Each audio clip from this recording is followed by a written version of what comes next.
नमस्कार दोस्तों, एक बार फिर से आप सभी का स्वागत है मेरे YouTube चैनल पर। आज एक और इम्पोर्टेंट टॉपिक आप लोगों के बीच लेकर आया हूँ। आज के दिन इस वीडियो में बात करेंगे कि यूडाइस प्लस पर स्टूडेंट मॉड्यूल में स्टूडेंट की जीपीईपी पर अपडेट आ चुकी है। जीपीईपी आप अपडेट कर सकते हैं। तो इस प्रक्रिया को स्टेप बाय स्टेप सीखेंगे इस वीडियो में, इसलिए इस वीडियो को बिना स्किप किए हुए अंत तक जरूर देखिएगा। लाइक शेयर कमेंट करना मत भूलिएगा। चैनल यदि अभी तक सब्सक्राइब नहीं किया तो चैनल को सब्सक्राइब करके बेल आइकन को हिट करके ऑल सेलेक्ट जरूर कीजिएगा। स्टार्ट करते हैं वीडियो। गूगल को ओपन करेंगे, सर्च करेंगे यहाँ लिखकर UDISE plus student module. Search करते हैं इसे। सर्च करने के बाद अब आपके सामने आएगा sdms.udicesplus.gov.in। ये एक स्टूडेंट मॉड्यूल का लिंक आएगा, इसे क्लिक करें। अब आपको अपना स्टेट सिलेक्ट करना है और गो पर क्लिक करना है। अब आपको अपनी लॉगिन डिटेल्स में यूडाइस कोड, पासवर्ड, कैप्चा डालकर लॉगिन करना है। अब आपके सामने करंट एकेडमिक ईयर 2025-26 होगा, इसे क्लिक करें। लॉगिन होने के बाद सक्सेसफुली आपके सामने इस तरह से डैशबोर्ड दिखेगा। इस डैशबोर्ड में आपकी सारी क्लासेस दिख रही होंगी। इन्हीं क्लासेस में आप साइड में जब क्लिक करेंगे, यहाँ पर ये जो ड्रॉप डाउन बना है, इस ड्रॉप डाउन पर क्लिक करते ही नीचे व्यू मैनेज का ऑप्शन आएगा। इस व्यू मैनेज पर क्लिक करें। अब आपके सामने ये स्टूडेंट की लिस्ट खुल जाएगी जिस क्लास के अंदर आपने व्यू मैनेज पर क्लिक किया। उसमें लास्ट में देखेंगे स्टूडेंट के रिकॉर्ड में जीपी, ईपी, एपी और एक व्यू, 4 ऑप्शन दिखेंगे। तो आपको इन्हीं जीपी, ईपी, एपी पर वन बाय वन क्लिक करके वर्क करना है। तो ये एंट्री स्टेटस अभी आपका नॉट स्टार्टेड है, यानी एक भी काम स्टार्ट नहीं हुआ जीपी, ईपी, एपी में। तो जीपी वाले पर क्लिक करेंगे हर एक स्टूडेंट के सामने और इसे ग्रीन करना है, जो अभी ये रेड कलर में है। तो जीपी पर क्लिक करते हैं। अब आपके सामने स्टूडेंट का रिकॉर्ड ओपन हो जाएगा। यहाँ पर आपको स्टूडेंट का name, gender, date of birth, student का स्टेट कोड जो कि ऑप्शनल है, इसे छोड़ भी सकते हैं, mother's name, father's name, guardian's name, उसके बाद आधार की डिटेल। यदि आधार की डिटेल जो फिल है ऑलरेडी उसमें कुछ करेक्शन करना है तो यहाँ do you want to change Aadhaar details में टिक कर देंगे, और यदि वेरीफाइड है तो टिक करने को मिलेगा नहीं। ठीक है। Address, pin code, mobile number, alternate mobile number, contact email, mother tongue of the student, ये सारी डिटेल्स आपको भरने को मिल रही हैं। यहाँ इसके नीचे और भी हैं, दिखाते हैं। अब इसके नीचे आप देख सकते हैं social category, minority group, BPL beneficiary का पॉइंट है। इस तरह से आपको ये सारी डिटेल्स पढ़नी है, एक एक चीज भरनी है देख के। जैसे ब्लड ग्रुप भी दिया हुआ है, यदि ब्लड ग्रुप आपके पास अभी नहीं है तो यहाँ पे अंडर इन्वेस्टिगेशन वाला ऑप्शन ले सकते हैं। ठीक है। और यदि आधार वेरीफाइड हो जाता है तो उसे चेंज नहीं कर पाएंगे, और डेट ऑफ बर्थ भी वहां अपडेट नहीं कर पाएंगे। तो जो डिटेल्स यहाँ फिलअप करने लायक हैं वो व्हाइट बॉक्स में होंगी, और जो आपको अपडेट करने को नहीं मिलेंगी वो ग्रे कलर में होंगी, देख सकते हैं। तो इस तरह से आप जीपी वाला ये फॉर्म भरेंगे और भरने के बाद नीचे सेव पर क्लिक करेंगे। तो मैं इसे सेव पर क्लिक करता हूं। सेव पर क्लिक करते ही जनरल डेटा अपडेटेड सक्सेसफुली ये मैसेज आएगा, इसे क्लोज करें। अब जीपी आपका सेव्ड हो गया है। अब आपको नीचे एक नेक्स्ट बटन मिलेगी, उस पर क्लिक करें। अब आपके सामने ईपी ओपन हो गया है। इसमें एनरोलमेंट प्रोफाइल का पार्ट होता है। इसमें admission number, admission date, section, roll number जो भी, medium of instruction, language group, admission stream, academic stream, उसके बाद subject group, status of students in previous academic year, grade या class studied in previous year, whether admitted under section करके, amount claimed from government for RTI entitlement. इस तरह से देखिए यहाँ questions हैं। In the previous year class studied, कौन सी क्लास थी पिछली साल। ठीक है। उसका स्टेटस, रिजल्ट क्या था, इसमें परसेंटेज क्या थी लास्ट ईयर में, नंबर ऑफ डेज कितने प्रेजेंट रहा वो भी आएगा। इस तरह से ये डिटेल्स फिल करनी है। और यहाँ डिटेल्स फिल करने के बाद आपके नीचे एक बटन मिलेगी सेव, इस पर क्लिक करेंगे। तो ये डिटेल्स फिल करने के बाद आप किस पर क्लिक करेंगे, सेव। और यहाँ पर वही डिटेल्स अपडेट हो पाएगी जिसमें व्हाइट बॉक्स है, ग्रे बॉक्स वाले में आप अपडेट नहीं कर पाएंगे। तो मैं ये डिटेल्स फिल करके नीचे सेव पर क्लिक करता हूँ।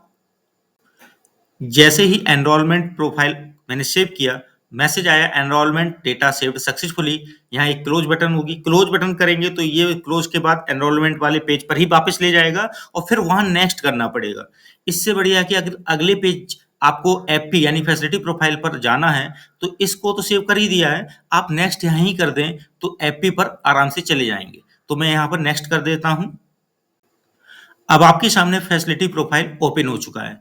इसमें जो भी डिटेल्स हैं वो आप सिलेक्ट करके कंप्लीट कर दीजिए। जैसे कि facility provided to the student for the year of filling data, जिस ईयर का फिल कर रहे हैं उस ईयर में आपको क्या फैसिलिटी प्रोवाइड हुई है। यदि यस करते हैं तो जैसे फ्री टेक्स्ट बुक्स बच्चों को मिलती है उसके लिए टिक लगाएंगे। यदि आपको लगता है कुछ और भी मिलता है तो उसको लगाएंगे, जनरली बेसिक में फ्री टेक्स्ट बुक्स का है।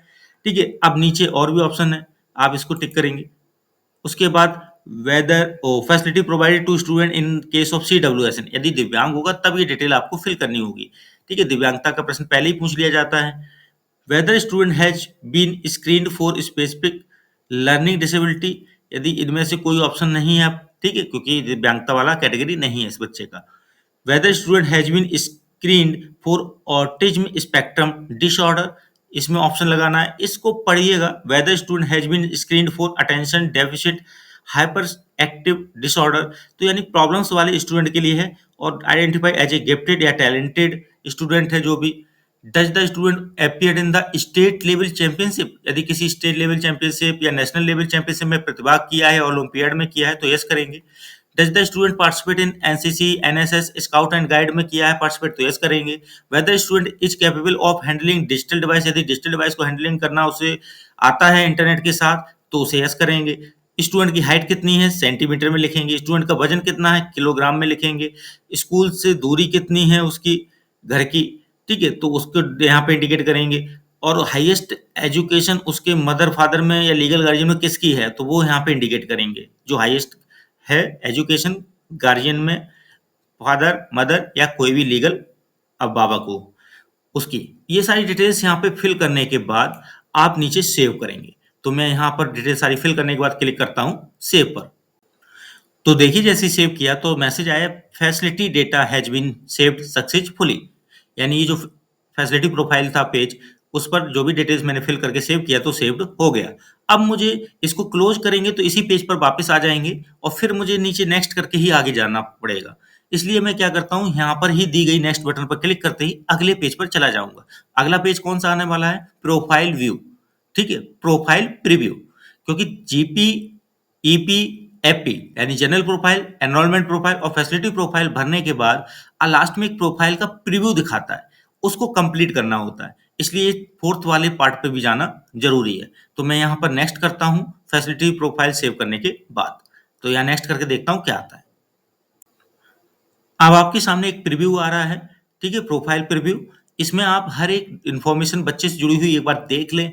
कोई भी छोटी या कोई भी गलत हो उसको वापस बैक जाके भी अपडेट किया जा सकता है जो डाटा आपको गलत लग रहा है। लेकिन वही जिसमें ग्रे कलर आएगा वो नहीं, जिसमें व्हाइट कलर आएगा केवल वही अपडेट किया जा सकता है। ठीक है, तो डेटा को नीचे इस तरह से देखते हुए आएंगे, एक एक डेटा देखेंगे। ठीक है, ये आपको एक एक डिटेल्स दिखेगी। अब चलते हैं थोड़ा और नीचे। अब आपके सामने ये सारी डिटेल्स जब दिख रही हैं उनको आपने एक एक करके चेक कर लिया बारीकी से और आपको लग रहा है कि ऑल डेटा इज करेक्ट, तो आपके सामने नीचे होगा कंप्लीट डेटा का ऑप्शन। इसे क्लिक करेंगे और इसे कंप्लीट कर देंगे। और यदि लगता है कोई करेक्शन है तो आप बैक बटन नीचे दी गई है उस पर क्लिक करके आप बैक में जाके अपडेट कर सकते हैं। और यदि सब कुछ हो जाए तो back to dashboard, complete data करते ही आपका कंप्लीटेड हो जाएगा। उसके बाद बैक टू डैशबोर्ड भी जा सकते हैं स्कूल के। ठीक है, तो मैंने देखा सारा डेटा सही है तो मैं यहाँ कंप्लीट डेटा पर क्लिक करके इसे कंप्लीट करता हूँ। अब आपके सामने मैसेज आएगा are you want to complete the data, तो मैं यहाँ ओके करूंगा। अब आपके सामने आएगा डेटा कंप्लीशन इज कंप्लीट, यानी ये कंप्लीट हो चुका है। ओके करेंगे तो बैक हो जाएंगे यहीं पर वापस और नेक्स्ट स्टूडेंट करेंगे तो अगला स्टूडेंट ओपन हो जाएगा जिसे कंप्लीट जीपी से शुरू करना होगा। ठीक है, उसका जीपी पेज खुल जाएगा। तो यहाँ मैं ओके करता हूँ और वापस दिखाता हूँ कि उसके जो जीपीपी रेड आ रहे थे वो कैसे आ रहे हैं। तो देखिए ओके करते ही नीचे जो बटन थी कंप्लीट डेटा की वो चली गई है, क्योंकि ये कंप्लीटेड हो चुका है। जिसमें आप कंप्लीट कर देंगे वो कंप्लीटेड हो जाएगा और वहां से कंप्लीट डेटा वाली बटन हट जाएगी। अब बैक टू स्कूल डैशबोर्ड करते हैं। अब यहाँ पर फिर से स्कूल डैशबोर्ड आया, जिस क्लास में मैंने वर्क किया था उसी पर क्लिक करते हैं और उसके व्यू मैनेज पर जाते हैं। अब आप देख सकते हैं पहला स्टूडेंट एंट्री स्टेटस आपको दिख रहा है कंप्लीटेड ग्रीन जीपी भी है, ईपी भी है, एफपी भी है और लास्ट का प्रोफाइल प्रीव्यू भी आपका ग्रीन हो गया। इस तरह से आपको यहाँ स्टेटस जो है वो कंप्लीट करना है और चारों जो पार्ट है जीपी, ईपी, एफपी और ये प्रोफाइल प्रीव्यू वाला ये सारे ग्रीन हो जाने चाहिए, तभी आपका यहाँ कंप्लीटेड लिखा भी दिखेगा। तो इस तरह से हर एक स्टूडेंट के जीपी पर जाके क्लिक करके एक एक करके सारे ग्रीन करने या फिर जो लास्ट में कंप्लीटेड करने के बाद आपका आता है नेक्स्ट नेक्स्ट स्टूडेंट, उस पर क्लिक करके भी अगले स्टूडेंट पर जाकर कंप्लीट करना है। यानी सारे स्टूडेंट के ये जीपी, ईपी, एफपी और प्रोफाइल प्रीव्यू ग्रीन करने हैं, एंटी स्टेटस कंप्लीटेड लिख कर आना है। इस तरह से ये लेटेस्ट अपडेट पर कार्य करना है। तो हर एक स्टूडेंट की जीपी, ईपी, एफपी कैसे कंप्लीट करनी है, प्रोफाइल प्रीव्यू कैसे कंप्लीट करना है, आपको मैंने इस वीडियो में सिखाया। वीडियो में यदि कोई डाउट हो तो कमेंट बॉक्स में लिखिएगा, मैं आपके प्रश्न का जवाब देने का हर संभव प्रयास करूंगा। वीडियो को लाइक शेयर कमेंट करना मत भूलिएगा। चैनल यदि अभी तक सब्सक्राइब नहीं किया है तो चैनल को सब्सक्राइब करके बेल आइकन को हिट करके ऑल सेलेक्ट जरूर कीजिएगा, क्योंकि मिलते हैं अगली वीडियो में एक और बेहतरीन वीडियो के साथ। आज के लिए बस इतना ही, धन्यवाद।